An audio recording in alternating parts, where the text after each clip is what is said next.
Bonsoir, je suis David Silverman, trader chez Axel Finance pour la société qui édite le site de conseil boursier Silverman Consulting Invest. Donc j'ai fait une vidéo tout à l'heure pour expliquer le système de trading long terme. Je vous ai expliqué que j'utilise 4 systèmes de trading, le court terme, le long terme, le scalping et le swing trading. Et en ce moment, on va étudier le système long terme et surtout regarder sur le Nasdaq qu'est-ce que je fais actuellement sur le Nasdaq. Donc toujours pour un système long terme, l'idéal c'est d'avoir trois tendances. Le mensuel très important, l'hebdomadaire, le journalier. Sur ces graphiques, vous retrouvez des moyennes mobiles ici et des points pivots. Ces points pivots, c'est des points pivots annuels, ils sont générés chaque année, c'est pourquoi vous voyez des décalages pour l'année 2014. Ici, on est pour l'année 2015 et là, on est sur l'année 2016, on est en cours. Donc ces points pivots sont générés le 1er janvier de chaque année. Ils permettent de déterminer le potentiel des indices, où sont les résistances et les supports. Et en journalier, vous avez aussi ces mêmes points pivots que vous retrouvez ici. Donc, on va se baser sur regarder un petit peu ce qui s'est passé sur le Nasdaq ces dernières années. Donc, depuis 1991, on a eu un signal d'achat sur le Nasdaq et on a eu une progression continue, suivie d'une petite consolidation et d'un nouveau signal d'achat. Ici, petite consolidation, nouveau signal d'achat. On détermine facilement la tendance haussière sur le Nasdaq, qui a débuté en 1991 et qui s'est prolongée, on peut dire, aller jusqu'en 2000, mais pour nous, c'est arrêté en 2000, début 2000. Pourquoi? On s'aperçoit que sur ce point pivot, là, c'est la résistance de l'année, de l'année 2000. On a une cassure à la hausse et un reflux rapide et un passage en graphique rouge ici, couleur rouge qui nous indique une pression vendeuse qui est en train de se mettre en place, suivi d'un signal de vente mensuel. À partir de ce moment-là, octobre 2000, je veux dire, excusez-moi, on n'est plus acheteur du marché. Ceux qui veulent insister sur le marché, de toute façon, placeront leur stop ici et rapidement sont stoppés. Le pire pour un trader, c'est d'arriver à commencer à acheter dans ces niveaux-là. Une personne qui est arrivée sur les marchés financiers en 2000, qui est arrivée là, qui ne connaissait pas la bourse, et, aucune chance de s'en sortir si elle n'a pas les bons outils. Donc là, on voit bien ces tendances ici qui nous aident à déterminer la tendance baissière ici, une autre tendance haussière avec des faiblesses ici, encore un écroulement et là un gros cycle haussier. Donc là, le Nasdaq, c'est quand même une progression à peu près de 2200%. Ici, on peut dire qu'on a une progression de 177%. Et ici, on a une progression de 367%. Donc, ce qui est impressionnant quand même. On note une chose importante, c'est qu'actuellement, on se retrouve sur les niveaux qui ont généré l'effondrement suite à la bulle Internet. Donc ça, c'est des seuils psychologiques, les gens s'en souviennent, c'est des niveaux difficiles. C'est pourquoi moi, de mon côté, j'ai placé 4 alertes, 4 niveaux de vente. Sur ces 4 niveaux, je vendrai l'indice Nasdaq. Donc là, vous savez que je l'ai déjà vendu 2 fois. Je l'ai vendu ici et je l'ai vendu là. Si on revient encore sur ces niveaux, je ne solderai pas mes positions. Je revendrai, je revendrai, je revendrai. Sauf que sur les deuxièmes positions de renfort, je pourrais prendre des gains certainement dans les moyennes mobiles. Mais cette zone-là, toute cette zone ici, c'est une zone où je vends. Donc je vends sur une zone à peu près de... Là je suis sur 4006, 4008, 250 points. Ce qui est dérisoire, 250 points. Tout dépend du nombre de CFD que vous prenez. Si vous prenez un CFD par exemple, vous mettez 4 CFD ici, sur un portefeuille de 50 000 euros, c'est dérisoire. Vous pourriez même tenir les 5500 points. Donc ici, on voit cette résistance ici, cet échec. Ici, nouvelle résistance annuelle de 2007. Tant qu'on est sous cette résistance-là, si on monte et qu'on recasse en dessous, gros signal de vente. Et il faut s'attendre à un retournement progressif certainement fin d'année. Donc là, sur le Nasdaq, euh, attention, surtout qu'on voit ces décrochages. Quand on a de la volatilité comme ça, comme ici, quand ça monte régulièrement, ça accélère très très fort. Là, on voit qu'on a plus tendance à s'essouffler ici. Et ces pics là, ici, qui descendent. Donc attention. Vous allez voir aussi qu'on peut facilement acheter ces pics baissiers ici. Hein. Toutes les rentrées dans les moyennes mobiles comme ça, c'est des zones d'achat. Ici on achète, ici on achète technique, ici on achète, ici on achète, ici on achète, ici on achète, ici. Attention ici, on revient, on réintègre, toujours attendre la fin de mois sur un graphique mensuel, que le mois soit terminé. Mais là vous avez eu des opportunités d'achat ici, ici aussi, ici, ici. Tout ça, ce sont des opportunités d'achat. Ici, on en a moins parce que gros mouvement haussier, gros mouvement haussier. On a un petit ici, là, mais bon, c'était moins évident de se replacer sur repli ici. Donc là, on retrouve ici cette zone bleue, là, hein, qui correspond en fin de compte aux moyennes mobiles mensuelles. Donc là, on voit, quand j'ai un signal de vente ici, une cassure du pivot, euh, pour moi, c'est évident que j'achète cette zone-là, obligatoirement. Dès qu'on va rentrer dans les moyennes mobiles ici, je vais acheter techniquement, au moins acheter. Paf.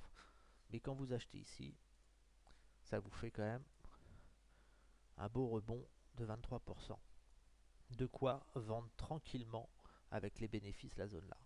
Ici, deuxième attaque, ici on pouvait acheter, ici on achète aussi. Et là, bon, nouveau rebond. C'est celui qu'on est en cours actuellement dessus. Donc là, un nouveau rebond à peu près de 16%. Attention, comme je vous l'ai expliqué dans mon autre vidéo, comme ici, si on regarde ici, qu'est-ce qui se passe? Pression vendeuse est active actuellement, là. Zone rouge. Ici, on a une pression vendeuse ici, qui est active. On peut considérer qu'on est un peu dans la même situation qu'ici. Pression vendeuse, échec, et derrière, on risque d'avoir un signal de vente. C'est pas encore acquis, mais franchement, moi, j'achète pas le Nasdaq ici.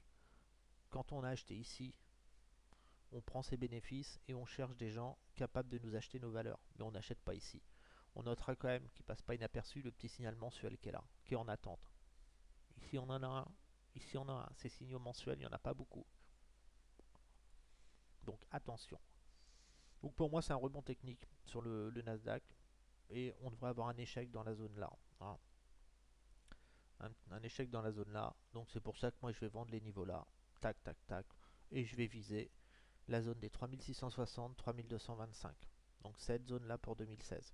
Il faut s'attendre en 2018 ou 2017, certainement 2017, que ces points-là se décalent vers le bas et qu'on vienne prendre appui sur les 2200 points qui correspondra au plus haut de 2007. Le plus haut de 2007, c'était pas rien. En 2007, tout allait bien, tout était beau, c'était mieux que ces 7 dernières années. Ici, sur ce graphique, vous le voyez en journalier. Donc là, on est en tendance haussière journalier. Là, hop, c'est une tentative de rebond. Donc là, pour l'instant, attention, on n'est pas encore baissier. On peut encore monter, mais on a quand même un gros signal d'alerte, signal de vente, zone rouge. On est sur les plus hauts de 2000. Ici, on a eu une poussée incroyable avec du gros levier pour les investisseurs, des taux bas. Le pétrole s'est effondré. En 2017, le pétrole s'est effondré aussi. Quand le pétrole s'effondre, c'est toujours un signal avancé d'un retournement de marché puisque ça impacte les valeurs du SP500, hein, et donc les marchés américains. Donc, il faut s'attendre, pour moi, à un échec dans cette zone-là. Donc, qui veut vendre le Nasdaq? Si vous vendez le Nasdaq ici, ou si vous le vendez là, c'est pas pour sortir sur stop ici, ni ici, ni ici. Le stop, il va falloir tenir les positions parce que si vous vendez ici, imaginez, vous vendez ici au plus haut à 4200 tons, vous poussez à 4800, 600 points. Pour 600 points de perte, hein, vous vous privez d'une baisse de 80% sur l'indice. Ça veut dire que si vous voulez vous positionner sur un haut de marché, vous ne pouvez pas vous positionner avec de grosses positions. Vous vous positionnez avec des petites lignes pour pouvoir tenir.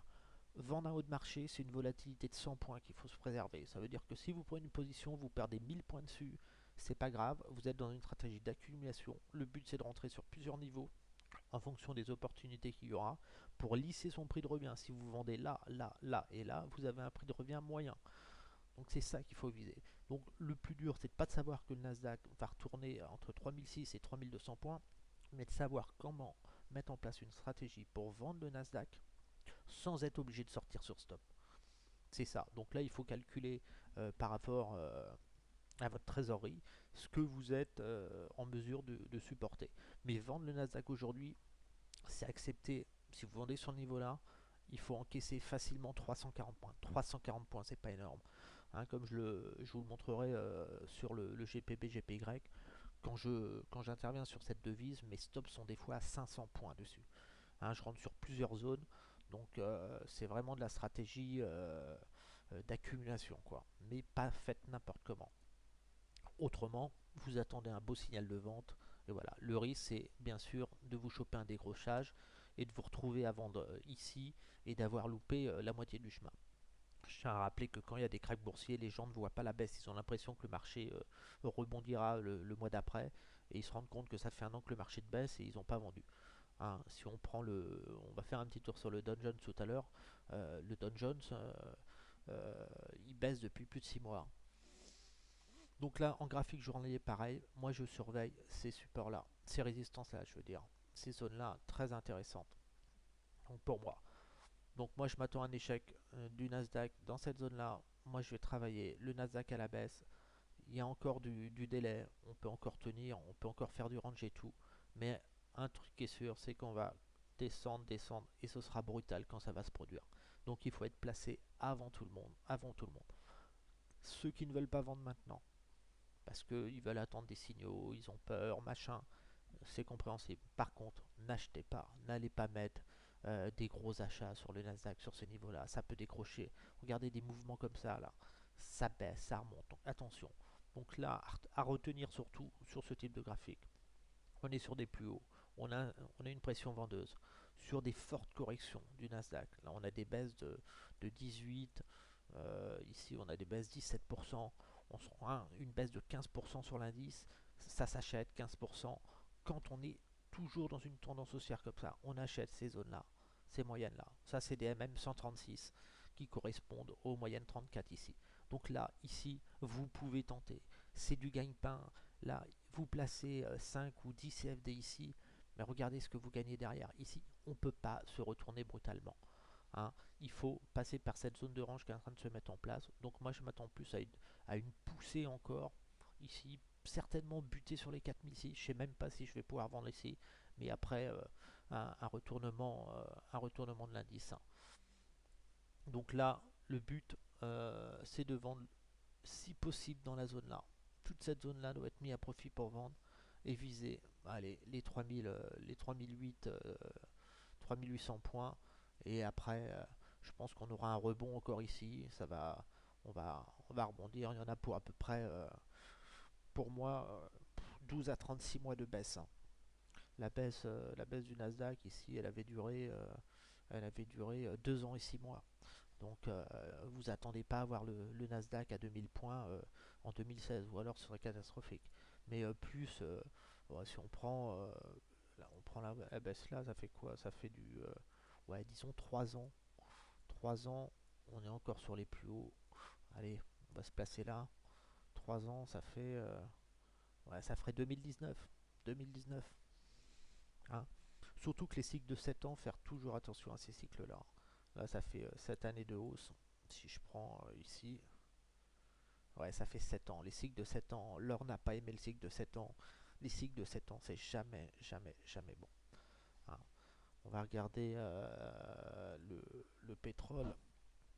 Le pétrole, hein, grosse baisse. Hein. Grosse baisse, le pétrole. Hein. On l'a bien vu. Hein. Ici, ça avait plongé. En 2007, on était ça. À 2008, là, ça a plongé fort. Ça a plongé fort. Ça plonge. Les indices, eux, ont continué à monter. Attention, attention, attention. Hein. Là, je surveille cette petite zone là sur le pétrole ici, mais ça reste baissier, donc c'est un rebond technique. Je pense qu'il y a certainement encore du potentiel baissier sur le pétrole. Sous les 32, il n'y a pas grand risque à acheter, même si ça baisse sur les 23. Il n'y a pas grand risque quoi. Ici dans cette zone là. Le pétrole pour moi, il devrait rebondir entre 33, 25, 24 dollars. Dans cette zone là, ça va être intéressant d'acheter. Après reviser un rebond au moins vers les 51 ici franchissement, mais c'est pas pour tout de suite, hein. Il faudra attendre au moins de refranchir les moyennes hebdo. Il y en a encore pour 12 mois minimum, quoi. Il y aura peut-être du trading à faire la vente encore sur des retours moyennes mobiles comme ici. On verra. Ici Dow Jones.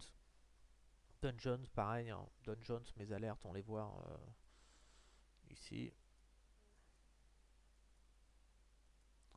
Hop, hop, hop, je n'arrive pas à enlever ça. Bon, ici le Dow Jones, pareil. Ma zone de vente, on la voit entre 18 244 là. Ici, je vais vendre cette zone là. On voit bien la pression vendeuse ici. On est exactement dans cette situation là. La résistance ici, qui correspond à celle-ci. La zone rouge ici, qui correspond à celle-ci, ici. Voilà, et là on est sur des mouvements comme ça, hop, hop, hop. Donc on a vu que ça allait durer tout 2000, ça peut durer tout 2016, et après, plaf, plonger comme ici, hein. Donc attention à ça. On peut regarder des indicateurs, mais je n'utilise pas trop cela. On voit bien là, on est en train de plier. Il se passe des choses, hein. Il se passe des choses. Par contre, toujours intéressant pareil, je reviens là-dessus. Les achats dans ces moyennes, plus dur sur le Dow Jones, plus volatile. Mais acheter là, généralement, on perd pas d'argent. Tant qu'on reste encore aussi un petit peu comme ça. Mais attention, là on voit c'est pas bon de casser ça. Ça va finir par plier. On voit d'ailleurs que le Dow Jones fait des plus bas et que depuis son plus haut ici, on peut dire que le Dow Jones il baisse depuis mai 2015. Depuis mai 2015, ça monte plus. Ça ne monte plus. Donc les moyennes mobiles, hein, que j'utilise, je l'ai dit, moyenne 34 expo sur les cours les plus bas, moyenne 34 expo sur le cours de clôture, moyenne 34 expo sur le cours le plus haut. Ça nous donne des enveloppes sur lesquelles on peut travailler sereinement. On va regarder le DAX aussi. Le DAX, attention, tendance baissière avancée là, repli ici. On voit bien la zone rouge, les moyennes mobiles sont en train de plier, les signaux de vente s'enchaînent. Le DAX, moi je l'ai vendu ici, mais je le vends sur 6 niveaux le DAX, hein. Je vends de là entre 9008 et 11500 points, et je vise les 7006, 7002 entre 12 et 24 mois. Donc là les rebonds, j'ai vendu les moyennes ici. Si jamais ça voulait repartir pour un dernier soubresaut, cette zone là, il faut vendre ça, vendre ça, vendre ça sans hésiter. J'avais vendu cette zone là ici, les 12002. Le point, c'est très très rare de toucher un point extrême comme ça. Ça se vend aussi, hein. Quand vous avez des points comme ça, n'hésitez pas. Donc voilà, donc à suivre, les indices sont quand même relativement forts, mais ils vont finir par payer un beau cas d'école aussi sur leur très beau cas d'école. Signal d'achat en 2002, le marché monte. Phase de rebond technique, ici on achète. Ici, pression vendeuse rouge, échec sous la résistance, là, des points pivots annuels. Ici, hop, rouge, signal de vente, on casse les moyennes mobiles, et là, les vendeurs à découvert vendent les retours dans les moyennes mobiles. Là, ici, on peut estimer que c'est un signal de vente, hein, qu'on le veuille ou non, donc restez à l'écart. Ça peut être un échec. Il y a quand même un beau rebond, mais prudence, prudence. Euh, Tout va dépendre du dollar. Donc là, sur l'or, faut être quand même attention. C'est pas encore achetable, hein. Qu'est-ce qu'on a d'autre de bon? Là, si les bonds, là, les bonds, attention sur les bonds. Grosse tendance sur les bonds là. Euh, donc les bonds, quand il y a des grosses tendances comme ça, c'est hyper puissant. Par contre, moi j'ai placé des alertes ici, hein, vous les voyez. S'il y a un contact sur les 172, je vendrai par principe, hein, c'est un point haut extrême. Donc si vraiment ça va venir ici, je serai présent à la vente, il n'y a pas de souci. Voilà, dans cette zone-là, je ferai une vente pour jouer à un minimum de mouvements comme ça, qui sera quand même relativement correct à faire.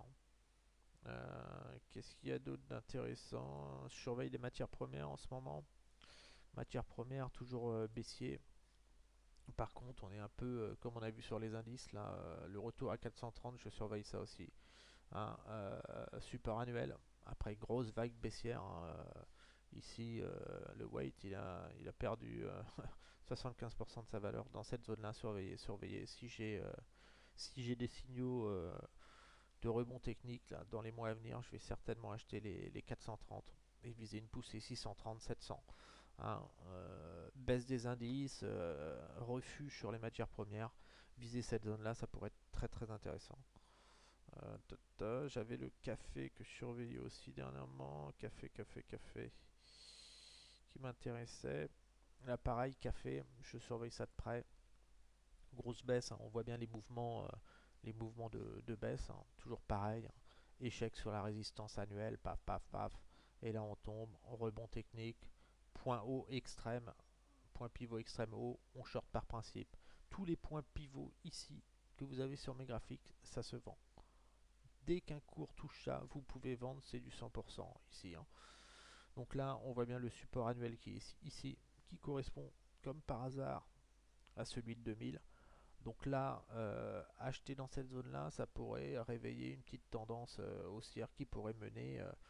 Bon, généralement, si j'achète ici, mais ma première cible c'est 253-215, mais généralement ça a tendance à évoluer ces points avec le temps. Mais partir sur un trade café ici, c'est partir sur un trade, ici on est quoi sur 8 ans, quoi, imaginez. Donc vous êtes sur un plus bas avant des gros mouvements. Des fois ça peut être très rapide, hein, comme ici. Hein. Donc très intéressant. Donc à surveiller. Mais bon, marché, peu d'opportunités, marché difficile. Qu'est-ce qu'on a d'autre surveiller Renault l'autre jour. Renault que tout le monde recommande. Moi, je recommande pas d'acheter le titre Renault. Hein. Le titre Renault, attention.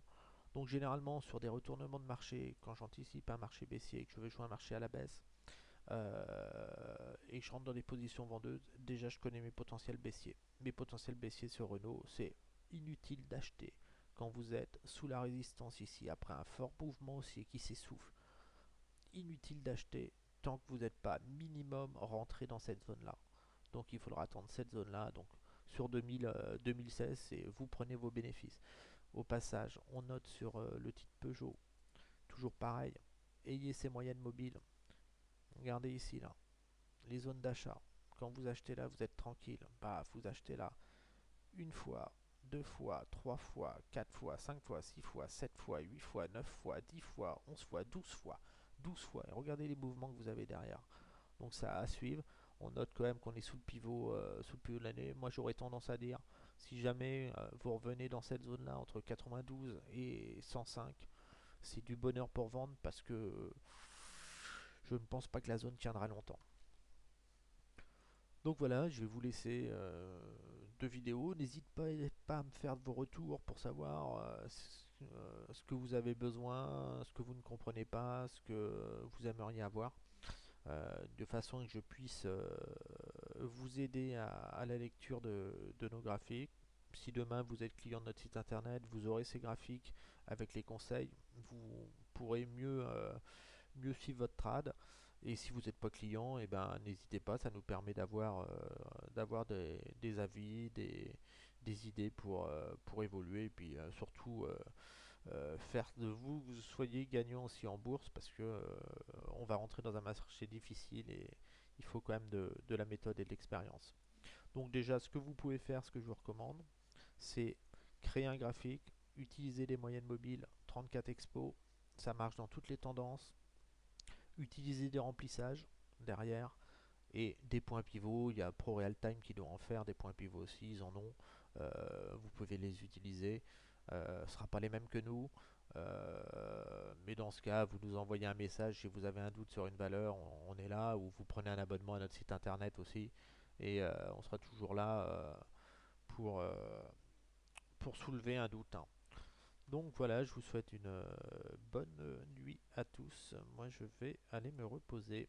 Et je vous dis à la semaine prochaine. Ce week-end, je posterai les indices, les actions, les analyses indices sur le site internet. On va faire le point. Donc, on est toujours sur un rebond technique, mais on se prépare à un retournement de marché dans les mois à venir. Donc, le but ce sera de se placer sur des excès haussiers après des forts mouvements et on pourra peut-être encore insister dans les moyennes mobiles sur des retours Hein, si je regarde, si on va prendre le CAC, on va terminer là-dessus.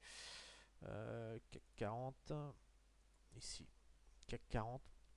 Moi j'ai vendu le CAC hein, cette semaine, hein. J'ai vendu cette zone-là parce qu'on est les moyennes mobiles sont baissières, on est dans les moyennes mobiles ici qui sont baissières, on est rouge partout sur le CAC, donc j'ai vendu le CAC. J'ai vendu le CAC et je vise 3400 points, 2800 points dans les 12-36 prochains mois. À savoir une chose, que bien que j'ai vendu le CAC ici via des petites positions de couverture, il me reste des valeurs à l'achat. Un retour du CAC entre 4660 points et 4995, ce ne serait pas un signal pour sortir mes shorts en perte, bien au contraire, ce serait des signaux de renfort, hein. Donc je vends le CAC pour information sur ces niveaux-là. Je vends ici, je prendrai une position à 4630 à peu près, 4750, 4850 et 4970 si ça allait là.